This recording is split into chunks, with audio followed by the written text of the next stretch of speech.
मेरे घर के हालात ऐसे नहीं थे कि मैं प्राइवेट कर सकता था। मेरे पापा एक किसान है, मेरे पापा का सपना था और फिर मैंने मेहनत की और मैं बन गया बस अल्लाह के करम से। तो वो जुबान से नहीं बता सकते ना, जितनी खुशी है जुबान से कम रहेगी, दिल में जितनी खुशी है वो बहुत ज़्यादा खुशी है। लेकिन हर आदमी को पढ़ना भी चाहिए। पढ़ाई अगर नौकरी ना मिले फिर भी काम आती है। हमने तो खेती करते हैं, इतना टाइम नहीं दे पाते, लेकिन उनकी जो माँ थी उनने बहुत मेहनत करी। बच्चे भी घर से निकलते ही नहीं थे। रात को 3 बजे डेली का उनका 3 बजे पढ़ना और 3 बजे लेटना, 10 बजे उठना। कहीं बाहर फालतू 1 मिनट कोई शादी कहीं भी नहीं जाना, सिर्फ पढ़ाई थी। आदाब, में वसीम अख्तर और आप देख रहे हैं द लीडर हिंदी। हम इस वक्त यूपी के ज़िला बरेली में ठिरिया निजावत खां में कादरी मैरिज हॉल में है। यहाँ एक शानदार प्रोग्राम किया गया था। 3 काबिल लड़कों को यहाँ पे सम्मानित किया गया है। मुफ्ती सैयद मोहम्मद कफ़ील हाशमी इन बच्चों को दुआएं देकर गए हैं और ख़ास तौर से पूरा कस्बा इन बच्चों की कामयाबी पर खुश है। इन्होंने बहुत नीचे से कामयाबी का सफ़र तय किया है। ख़ास तौर से जो बच्चे ख्वाब देखते थे और वो ख्वाब बीच में छोड़ देते हैं, लेकिन इन बच्चों ने साबित किया है कि जो सोच लिया है, जो ठान रखा है, उसको पूरा करना है। आज जो इनका सम्मान हुआ है इसी वजह से हुआ है कि जिस तरह से इन्होंने मेहनत की। इनके घर वाले भी इस प्रोग्राम में आए थे, वालिदैन हैं, उनको भी तमाम लोग दुआएं दे रहे हैं। और ये एक मैसेज है पूरी कौम के लिए कि अगर आप कुछ ठानते हैं तो फिर कुछ मुश्किल नहीं है। हम उनसे बात करते हैं कि उन्होंने ये सफ़र कैसे तय किया। 2 लोग यहाँ से डॉक्टर बने हैं और 1 दरोगा बने हैं। क्या नाम है आपका? जी, मेरा नाम सलीम खान है और मेरे पापा का नाम सजाद खान है और मेरा अभी इस साल नीट क्रैक हुआ है। मेरी रैंक 26,709 है और मुझे autonomous state medical college Lakhimpur Kheri में एडमिशन मिला है इसी साल। जब नीट में आप बैठे थे तो आपके दिल में एक ख्याल था कि आपको कोई सरकारी कॉलेज मिल जाएगा, या आप सोच रहे थे कि वालिदैन से पैसा लेने के बाद कोई कॉलेज ले लेंगे? नहीं, जो बच्चा नीट में बैठता है पहली ख्वाहिश तो उसकी यही होती है कि हमें सरकारी मेडिकल कॉलेज मिले। बाकी लोगों की किस्मत रह जाती है, किसी की किस्मत जैसे आपके घर के हालात ऐसे थे कि आप अपने वालिदैन से इतना खर्च करा सकते थे? नहीं, मेरे घर के हालात ऐसे नहीं थे कि मैं प्राइवेट कर सकता था। मेरे पापा एक किसान है, बस मामूली किसान है बस। तो आपने ये सोचा था कि आप डॉक्टर बनेंगे या फिर बीच में कभी ख्याल आया कि ऐसा कर सकते हैं? नहीं, मेरे पापा का सपना था और फिर मैंने मेहनत की और मैं बन गया बस अल्लाह के करम से। तो क्या सोचा है? जैसे आप डॉक्टर बनने जा रहे हैं, डॉक्टर को लेकर आजकल जिस तरह का माहौल है उसमें आपने क्या सोच रखा है, कैसे डॉक्टरी करनी है? जो माहौल तो अब सुधारना पड़ेगा। थोड़ी बहुत दिक्कत समाज में है और थोड़ी बहुत हमारी भी है, सभी की। थोड़ा बहुत लोग साथ आएंगे और ठीक हो जाएगा। मैं थोड़ा और क्लियर कर दूं कि एक वक्त था जब डॉक्टरों को बहुत इज्जत के साथ देखा जाता था और डॉक्टर भी एक मरीज़ को सिर्फ मरीज़ नहीं समझते थे, बल्कि वो समझते थे कि ये हमारा फ़र्ज़ है कि हम इनका इलाज कर रहे हैं, इनको ठीक करना है। आज थोड़ा माहौल बदला है और पैसे को ज़्यादा तरजीह दी जाने लगी है। आप क्या सोचते हैं? हाँ, थोड़ा माहौल बदला तो है खैर, लेकिन सुधारेंगे इसे भी आगे बढ़ के। आपने क्या सोच रखा है कि मरीज़ों के साथ जो आपका ताल्लुक़ होगा वो किस तरह का होगा?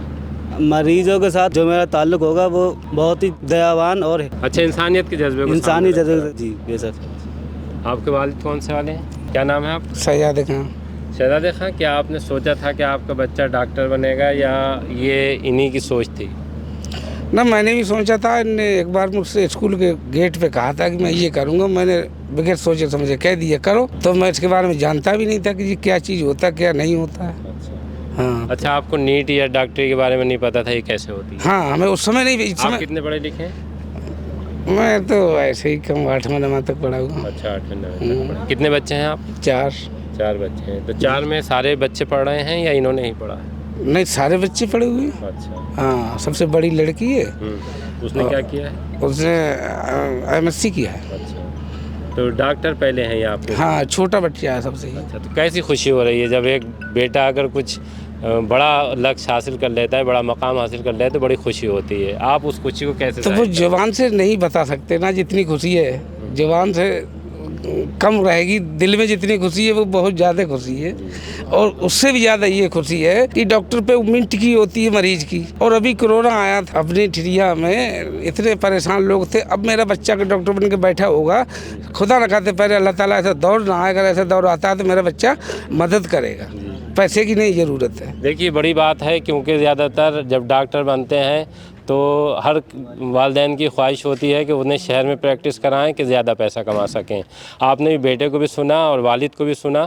दोनों का मकसद ये है कि वो डॉक्टर बनने के बाद इंसानियत की खिदमत कर सकें, ना कि उनको पैसे पे तरजीह है। हमारे साथ वो भी हैं जिनके बेटे दरोगा बने हैं, हम उनसे भी बात करते हैं कि उन्हें इसमें कितनी मेहनत करनी पड़ी और उन्होंने क्या सोचा था कि बेटे को यहाँ तक ले जाएं। क्या नाम है आपका? एहसान अली हूँ। एहसान भाई, आप भी यहीं रहते हैं ठिरिया? ठिरिया जी। क्या करते हैं आप? खेती।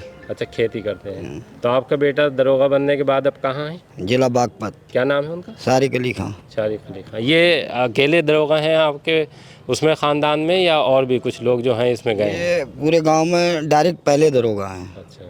बाकी प्रमोटेड तो हैं लेकिन डायरेक्ट कोई नहीं है। क्या लड़के ने कहा था कि मैं पुलिस में जाना चाहता हूँ, या आपका ये ख्वाब था? वो पहले तो उसने इंजीनियर का करा कोर्स, फिर दरोगा की भर्ती आई। उसकी उम्र भी नहीं थी जब भर्ती आई, लेकिन 3 महीने भर्ती बढ़ गई। उसी 3 महीने में उसकी उम्र हो गई। उसने फार्म डाला, क्लियर हो गया, दौड़ भी निकाल दी और वो चला गया ट्रेन। अच्छा, ये अल्लाह की मर्जी थी कि भर्ती आगे बढ़ी और उसकी उम्र पूरी हो बस गई। जब भर्ती थी तो आपने दुआ की थी या और किसी से दुआ अपने आप ही वो पढ़ने में बहुत तेज था, और भी ट्राई रेलवे में एक बार पौन नंबर से रह गया लोको पायलट में। जी। तो आपके बेटे की कामयाबी पर, जैसे पूरी ठिरिया की अगर हम बात करें तो ज़्यादातर लोग यहाँ पे मेहनतकश हैं या फिर जो कारोबार है उससे ज़िंदगी चलाते हैं। आपका बेटे ने एक तरह से एक ये समझ लीजिए कि मील का पत्थर इस ठिरिया में रखा है। तो क्या मैसेज देना चाहेंगे पूरी? ये कारोबार तो ज़्यादा करते हैं, लेकिन हर आदमी को पढ़ना भी चाहिए। पढ़ाई अगर नौकरी ना मिले फिर भी काम आती है। कितने बच्चे हैं आपके? 3। अच्छा, तीनों बच्चे पढ़ रहे हैं या क्या कर रहे हैं? नहीं, ये छोटा लड़का है मेरा। जी। बड़ा लड़का ये खड़ा है, इसी साल रेलवे में अच्छा। गया है। उसके बाद इसने भी पेपर इसने भी क्लियर करा था, लेकिन फाइनल मेरिट में ये पौन नंबर से रह गए। और लड़की है वो बीएड कर चुकी है, शादी कर दी। उसके हस्बैंड भी फौजी है। पढ़ने को लेकर अगर हम बात करें ना, आज तो सारे लोग अपने बच्चों को पढ़ा रहे हैं। आपने किस तरह से पढ़ाया कि आपके बच्चे एक दरोगा बन गए, एक रेलवे में, और बच्ची भी एक कोशिश कर रही है कि कोई अच्छा वो मकाम हासिल कर ले? हमने तो खेती करते हैं, इतना टाइम नहीं दे पाते, लेकिन उनकी जो माँ थी उनने बहुत मेहनत करी पढ़ाई में। और बच्चे भी घर से निकलते ही नहीं थे। रात को 3 बजे डेली का उनका 3 बजे पढ़ना और 3 बजे लेटना, 10 बजे उठना। कहीं बाहर फालतू 1 मिनट कोई शादी कहीं भी नहीं जाना, सिर्फ पढ़ाई थी। देखिए, एक बड़ी बात आपने कही है, और ये इस्लाम के नज़रिए से भी हम देखें तो कहा है कि एक माँ के आसपास जो है वो पूरी कौम पलती है। एक परवरिश जो माँ की होती है, सबसे बड़ी परवरिश वही होती है। बच्चा जब बाहर निकल कर आता है तो उसको उस्ताद मिलते हैं, लेकिन उसकी पहली उस्ताद उसकी माँ ही होती है। वालिद का जज्बा आपने देख ही लिया कि उन्होंने किस तरह से बच्चों को लेकर कोशिश की है। हमारे साथ गौहर खां भी हैं, जो लंगर कमेटी है, नूरी रज़ा लंगर कमेटी, उसके सदर हैं। अक्सर आपने देखा होगा कि लंगर खिलाते हुए ज़ायरीन को जो आला हज़रत के उर्स में आते हैं, लेकिन आपने यहाँ इन लड़कों को बुलाकर, उनके वालिदैन को बुलाकर सम्मानित किया है, ताकि इसका मैसेज दूसरे बच्चों तक भी जाए और वो भी कुछ ज़िंदगी में बनने की कोशिश करें। गौहर खां, जिस तरह से बदलाव आ रहा है, वो बदलाव आप देख रहे हैं, तो वो ये है कि उससे मुतमईन हुआ जा सकता है या अभी और कोशिशें करने की? अभी और कोशिशें करना पड़ेंगी हम लोगों को, क्योंकि हमारी कौम के अंदर फजूल की चीज़ें ज़्यादा हैं और बच्चों को पढ़ाने पे ध्यान नहीं है। और अगर हम बच्चों को थोड़ा सा ध्यान दें तो हमारे बच्चे और आगे जा सकते हैं।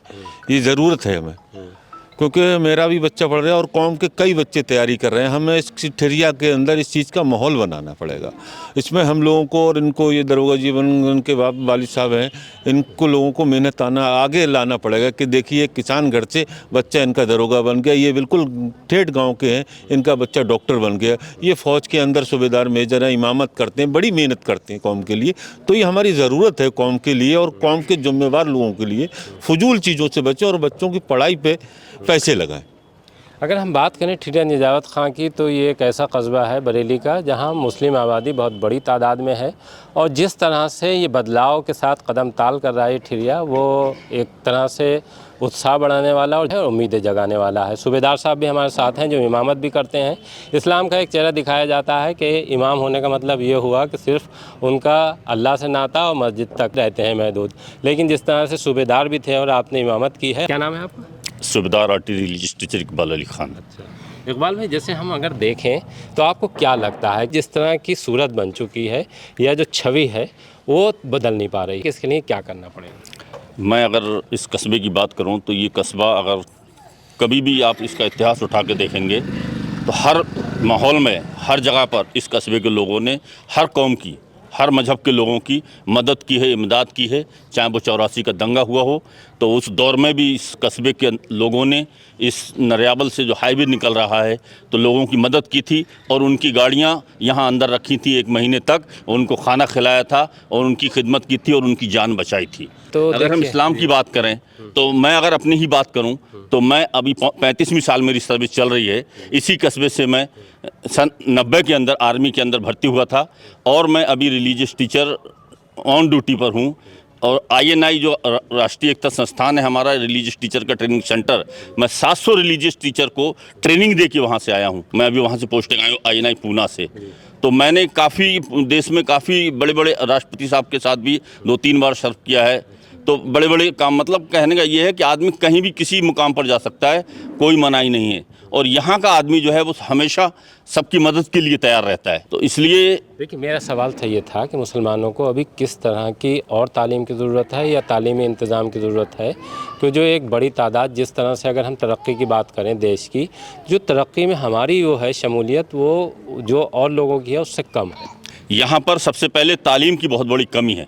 अगर इतने बड़े कस्बे के अंदर कोई डिग्री कॉलेज यूनिवर्सिटी अगर होती, जिस दौर में ऑक्सफोर्ड यूनिवर्सिटी बन रही थी, अगर उस दौर में यहाँ भी यूनिवर्सिटियाँ बनती तो आज हमारी कौम भी बहुत आगे तरक्की याफ्ता होती और बहुत ज़्यादा तालीम याफ्ता होती। हमारी कौम तालीम में बहुत पीछे है और अभी भी तालीम में जिस स्टेज पे हमको होना चाहिए उस स्टेज पर हम नहीं पहुँच पाए हैं। इसीलिए शायद हम तालीम कि कमज़ोर होने की, ये दूर कैसे, हमें ज़रूरत है एक रोटी कम खाएं, अपने बच्चों को पढ़ाएं और अपने बच्चों को ज़्यादा से ज़्यादा तालीम दें। तालीम के लिए होने चाहिए। तो देखिए, आजकल जो तरक्की का सबसे बड़ा सबब बन रहे हैं, सारे जो जितनी भी कौमें हैं उन्होंने अपने संस्थान खोल लिए हैं।